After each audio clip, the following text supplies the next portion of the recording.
Welcome back to the Shelter Project. There's a survival system that costs $47 and keeps people bone dry for 72 hours straight in endless rain. Meanwhile, outdoor enthusiasts with $3,000 worth of premium gear are soaking wet after day one. This isn't about luck. It's about engineering that contradicts everything the camping industry has ever told you. And what you're about to learn could save your life. Part 1. The two systems. Imagine two completely different approaches to the same brutal problem. Staying alive when the sky doesn't stop falling.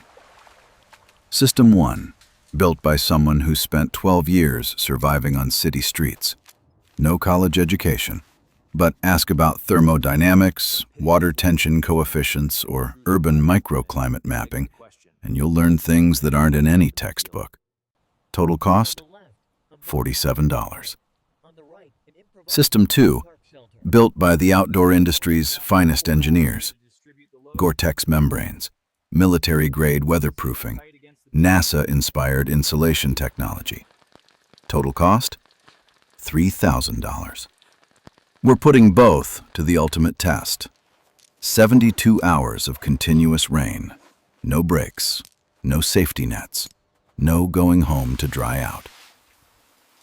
Here's what the $47 system includes. One tarp from Home Depot, $15. One roll of paracord, $8. Two plastic sheets, $6 total. A bag of zip ties, $4. One vinyl rain suit, $14. That's everything. The $3,000 system?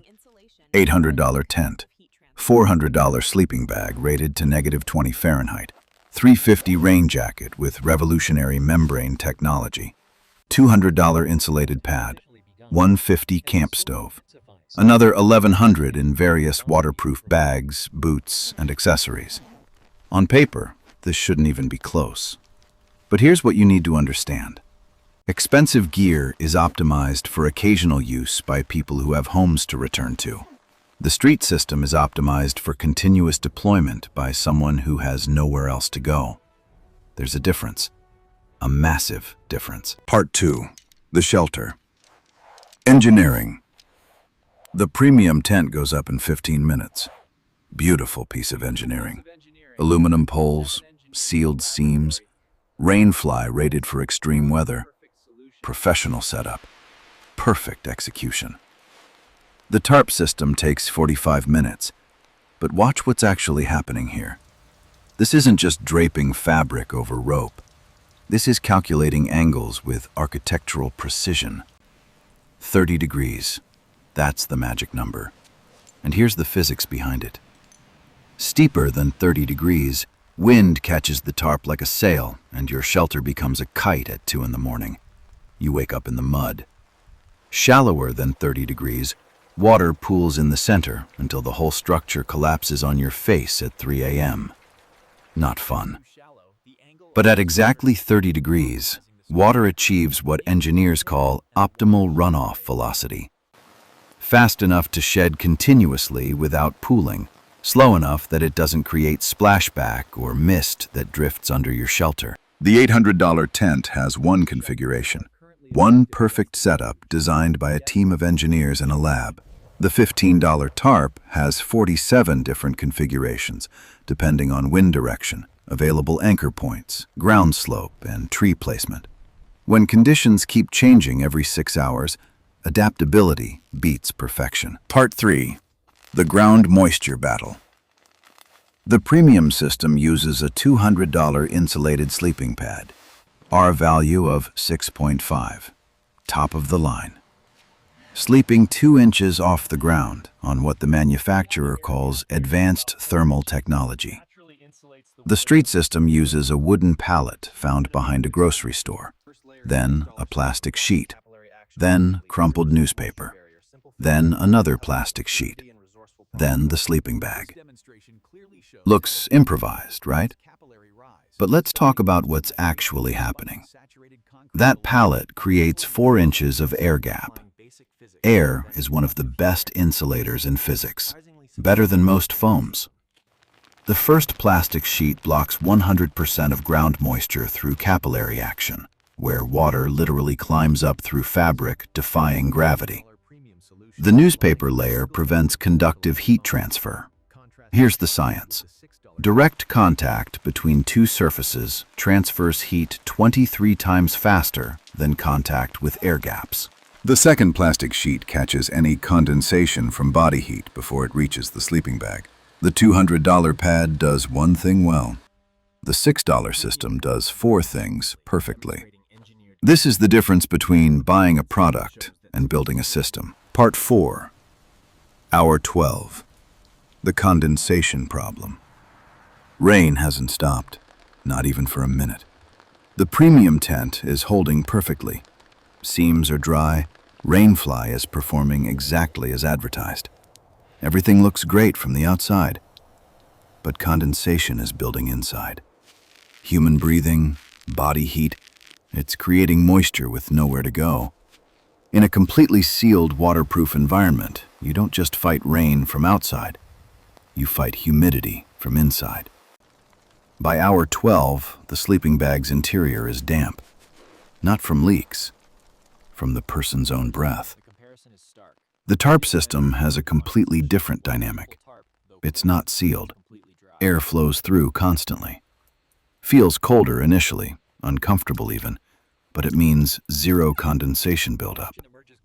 Every breath disappears into moving air instead of soaking into fabric over the next 60 hours. The outdoor industry sells you waterproof everything. Street survival teaches that sometimes selective breathability beats total waterproofing. It's counterintuitive until you live it. Part 5. The dry core strategy. Here's where understanding your own body becomes critical. The premium system uses the 3-layer approach recommended by every outdoor magazine. Base layer, mid-layer, outer shell. State-of-the-art synthetic insulation distributed evenly across the entire body. The street system uses a $14 vinyl rain suit over a polyester hoodie from a thrift store. Under that, plastic grocery bags wrapped around the torso. Sounds insane until you understand the physiology. Your body is not one uniform temperature zone. Your torso houses your heart, lungs, liver, the organs generating 70% of your metabolic heat. Your arms and legs are peripheral. They can get wet. Uncomfortable, absolutely, but not deadly. Those plastic bags create a vapor barrier at the core. All that metabolic heat stays trapped at center mass, where it matters most for survival. Arms might be damp. Legs might be cold. But core temperature stays locked at 98.6 degrees. The 3-layer system distributes warmth evenly across the entire body. Sounds ideal in theory, but it also means burning way more calories to heat extremities. Calories that matter on day 2 and day 3. The street system isn't trying to maximize comfort. It's trying to maximize survival efficiency. There's a difference most people never think about. Part 6. The calorie equation. Hour 24. Time to eat. The premium system packed MREs. Meals ready to eat. 1,200 calories each. Heated on a camp stove. Eaten warm. Satisfying. The street system? A jar of peanut butter bought for $3.50. 2/3 of the jar consumed. Roughly 2,000 calories. No heating required. No fuel burned. No equipment needed. Here's why this matters more than you think. Your body is a furnace. Food is fuel. But different fuels burn at completely different rates. That MRE gets digested in 2 to 3 hours. Quick energy. Quick burnout. The peanut butter, pure fat and protein, takes 4 to 6 hours to fully digest. The body becomes its own heater all night long through thermogenesis. I tested this on a camping trip where all my gear failed. 3 tablespoons of peanut butter before sleeping. Slept warm while my tent leaked. Woke up genuinely confused about why I wasn't hypothermic. The outdoor industry sells $8 energy bars with fancy marketing. Street survival knows that dollar for dollar, calorie for calorie, Peanut butter is the most efficient survival food on Earth. $3.50, 6,000 calories, lasts 3 days. Part 7. Reading weather like a book. Hour 36. Rain is relentless. The premium system checks a phone. Weather app says heavy rain continuing through tomorrow night. Nothing to do but wait it out. Stay in the tent. Conserve energy. The street system is watching the sky, not just looking, reading. Those clouds aren't uniform gray. There's texture, structure. Dark gray hanging low means heavy rain coming within minutes. But lighter gray with visible striations? That storm is passing, maybe 45 minutes before a break. Then the wind shifts, suddenly, from southwest to northeast. People who survive on the streets call this the weather flip. When wind direction changes that abruptly, something's shifting in the pressure system, usually within 30 to 60 minutes. This pattern has been observed hundreds of times. Missing it means hypothermia. Weather apps predict general trends. Direct observation predicts specific windows. 40 minutes later, rain slows to drizzle. 18-minute window opens up. The street system is already moving, drying backup clothes, checking tie-downs, restocking supplies from hidden caches. The premium system stays in the tent. Why go out when it's still raining a little? That's the difference between someone camping and someone surviving. Part 8. The Distributed Cache Network. Here's something the premium system doesn't know. The street system doesn't keep all supplies in one location. That's amateur thinking. There are 4 hidden stashes distributed across a 2-mile radius. Cache 1. Behind a dumpster that hasn't moved in 3 years.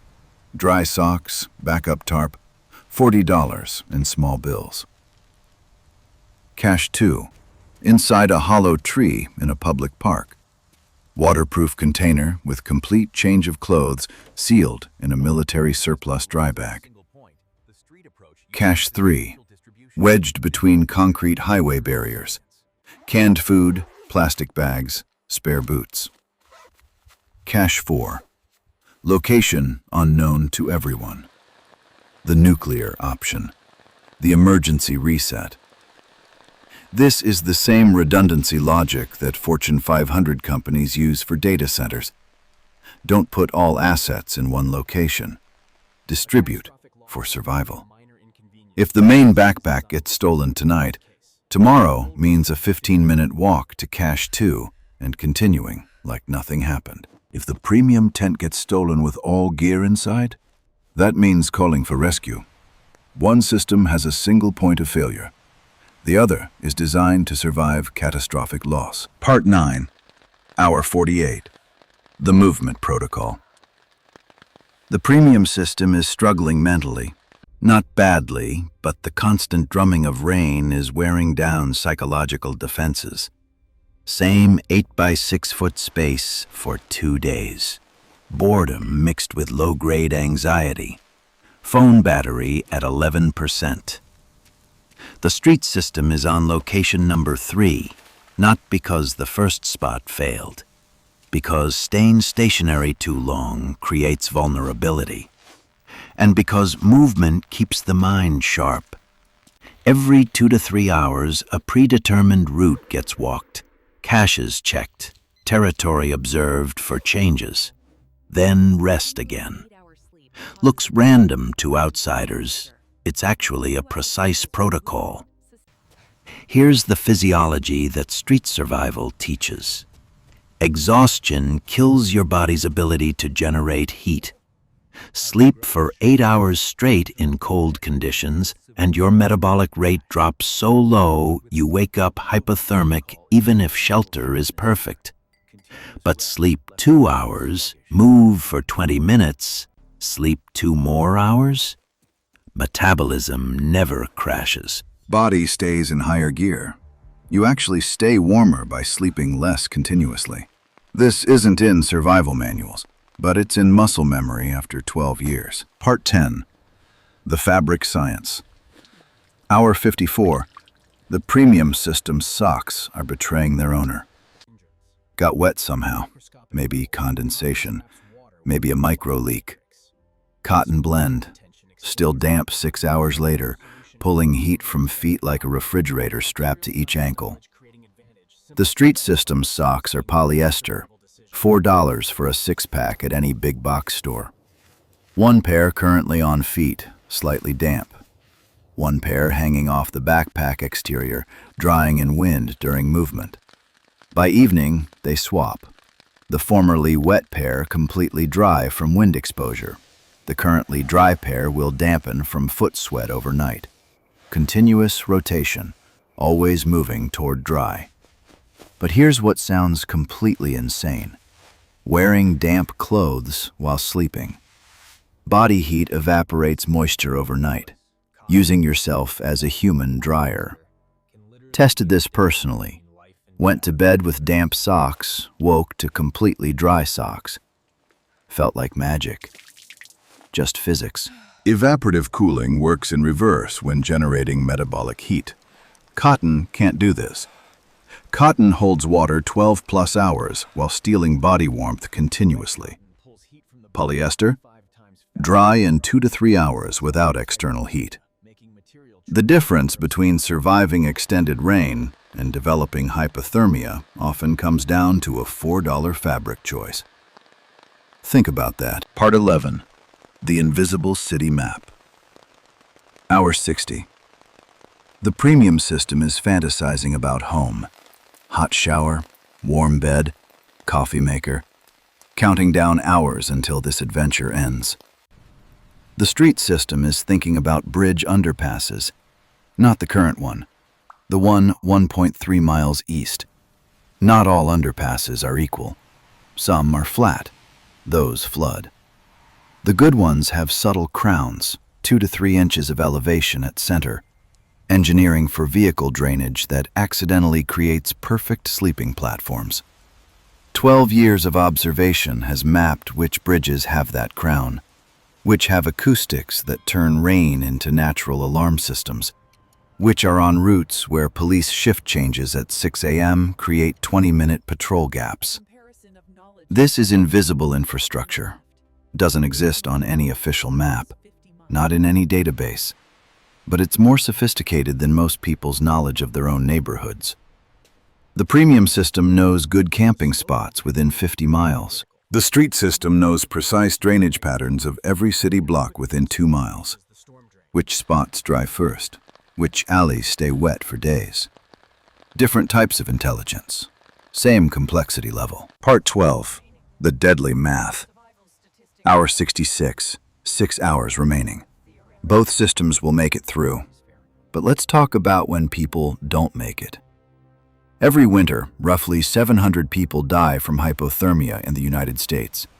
Most aren't in wilderness, they're in cities, under bridges, in tents that looked waterproof, in sleeping bags rated for the wrong conditions. Temperature doesn't need to hit freezing. Hypothermia kills at 50 degrees Fahrenheit if you're wet long enough. Core temperature drops 1 degree, then another. After losing 3 degrees, your brain stops working correctly. Bad decisions become fatal decisions. There's a phenomenon called paradoxical undressing. Dying hypothermia victims remove their clothes because brain temperature regulation fails and they feel hot. Found later, naked, frozen. These aren't just statistics. These are patterns observed firsthand. Knowledge that saved 2 lives last February. Recognizing signs, sharing shelter, sharing techniques. The outdoor industry doesn't talk about this, the part where knowledge gaps kill. Part 13, the $50,000 question. Something gets mentioned in passing. This spot used to be better before they installed the sprinklers. Sprinklers. Under a bridge. Not for landscaping, for deterrence. Cities across America spend millions on what they call homeless prevention. Sprinkler systems on timers, metal spikes on flat surfaces, Armrests dividing benches so no one can lie down. Textured concrete painful for sleeping. One city spent $50,000 installing angled barriers under 3 highway overpasses. Stated goal: prevent camping. Actual result: people moved 400 feet into spots with worse drainage, higher exposure, more danger. That $50,000 could have bought 1,063 complete $47 survival systems, or actual shelter for 25 people for a full year. Do the math. $3,000 in premium gear could provide complete weatherproof systems for 63 people. This isn't politics. This is engineering priorities. We've built a society spending more money making survival harder than it would cost to make survival unnecessary. Part 14. Hour 72. The final comparison. Time's up. Rain still falling. Let's compare results. Dryness. Premium system scores 6 out of 10. Tent stayed dry, but condensation soaked sleeping bag from inside. Clothes damp. Feet wet. Street system scores 9 out of 10. Core completely dry. Extremities damp, but manageable. Backup dry clothes still in reserve. Comfort. Premium system, 4 out of 10. Bored, anxious, cold at night, low on food. Street system, 7 out of 10. 3 location changes, stayed active, maintained body heat, always had next move planned. Sustainability. Premium system could last maybe 1 more day before needing resupply or rescue. Street system could continue indefinitely. Cost effectiveness. Premium system, $41.67 per day. 3,000 divided by 72 hours. Street system, 65 cents per day. $47 divided by 72 hours, assuming the system lasts 100 days minimum. The expensive gear didn't fail exactly. It just wasn't designed for continuous use by someone who can't go home and reset. The street system was engineered for exactly this scenario, because this scenario never ends. Part 15. Expertise versus equipment. Here's what this reveals. It's not that expensive gear is bad. It's that expertise compounds in ways equipment never can. One system has great products. The other has 12 years of pattern recognition, of testing different approaches in real conditions with real consequences, of learning from people who learned from others in an unbroken knowledge chain going back decades. A $400 tent has one use case. A $15 tarp has 47 configurations depending on conditions. A $350 jacket optimizes for average users in average conditions. A $14 rain suit plus plastic bags optimizes for specific body, specific movement patterns, specific thermal needs. This is the difference between products and systems. Products stay static. Systems evolve. And systems built through necessity evolve faster than anything you can buy. Part 16. The knowledge network. Something the premium system didn't see. Twice during 72 hours, information got exchanged with other people. Not requests for help, pure data sharing. Storm breaking northeast tomorrow around 10 a.m. Park bathroom on 5th has working hot water again. Avoid the underpass on Madison, police sweeping today. This is distributed intelligence. No single person knows everything, but the network knows almost everything that matters. Some communities create informal backup systems. You store my supplies in your spot, I store yours in mine. Distribution equals security. Same principle tech companies use for data redundancy, except instead of protecting files, this protects literal survival materials. The premium system has a $120 GPS watch with topographic maps and weather alerts. The street system has a community knowledge network, updating in real time through direct observation. Different technologies, both sophisticated. One costs $120. One costs nothing but trust. Part 17. The invisible infrastructure. Imagine seeing invisible infrastructure.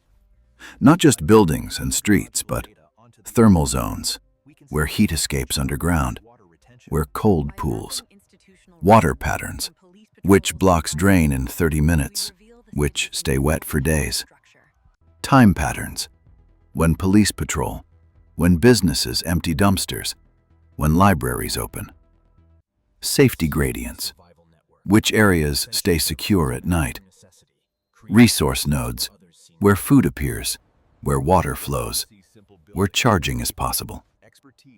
This map exists with the same clarity you know your own house, except this house spans 4 square miles and changes constantly. That's not poverty. That's geographic expertise that would cost $100,000 to replicate with sensors and databases. So which system won? The $47 system, by every measurable metric. But here's what matters more. This wasn't a fair comparison. One system was chosen for 72 hours. The other system has no end date. One approach learned something interesting about survival. The other approach survives. This experiment challenged one assumption, that expensive equipment beats expertise. In extended real-world conditions with no reset button, it doesn't.